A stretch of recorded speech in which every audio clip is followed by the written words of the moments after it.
இந்த டிஎஸ்பி சுந்தரேசன் அவர் கதை இப்போ சில வீடியோக்கள்லாம் வந்துருக்கு. அவர் பதவியில் இருக்கும்போது பார்களை எப்படி நம்ம முதையே சொன்னோம். எல்லோரும் என்ன நினச்சாங்க, அவர் காரை பறிச்சுட்டு போயிட்டாங்க சார், காரை பறிச்சுட்டு போயிட்டாங்க சார், அதான் கோவப்பட. அப்போ நான் சொன்னேன், காரை பறித்தது பிரச்சனையே இல்லைப்பா, காரை ஏன் பறித்தான், இவர் போய் பாரில் கை வச்சார். பார் பூரா திமுக குடும்ப உறுப்பினர்களும் செந்தில் பாலாஜியும் கையில் வச்சுருக்காங்க. எதையுமே கணக்கே காமிக்கலை.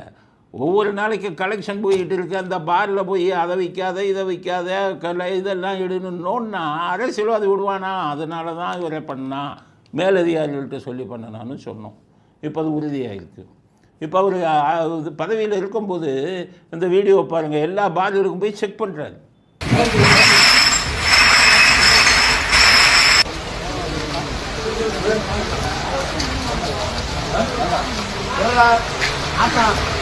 ஒன்று காட்டிடல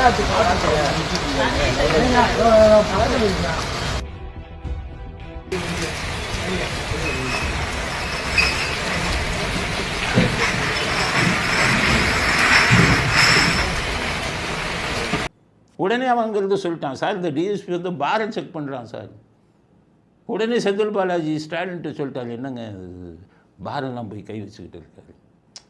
செந்தில் பாலாஜி இப்போ அந்த மந்திரி இல்லைன்னு நினைக்காதீங்க, வேலையெல்லாம் அவர் தான் பார்த்துக்கிட்டு இருக்காரு. மந்திரி, டாஸ்மாக் மந்திரி சும்மா பொம்மை மாதிரி, வேலையெல்லாம் செந்தில் பாலாஜி தான். கலெக்ஷன் எல்லாம் அங்கே தான் போகுது, பார் கலெக்ஷன் எல்லாம். அவர் சொன்ன உடனே ஸ்டாலின் கூப்பிட்டு உயரதிகாரிகளை கூப்பிட்டு சொன்னார்.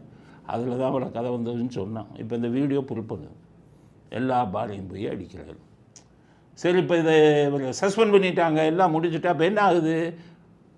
இதில் மயிலாடுதுறை பாரில் பூரா 6 மணிக்கே சரக்கு விற்பனை ஆகுது. இந்த வீடியோவை பாருங்க.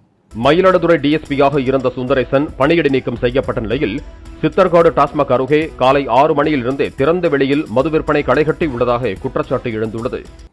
ஆக இந்த டிஎஸ்பி சுந்தரேசன் மேலே நடவடிக்கை எடுக்கப்பட்டதே பாருக்காகத்தான். அரசியல்வாதி பாருக்கு பின்னாடி இருக்கான்.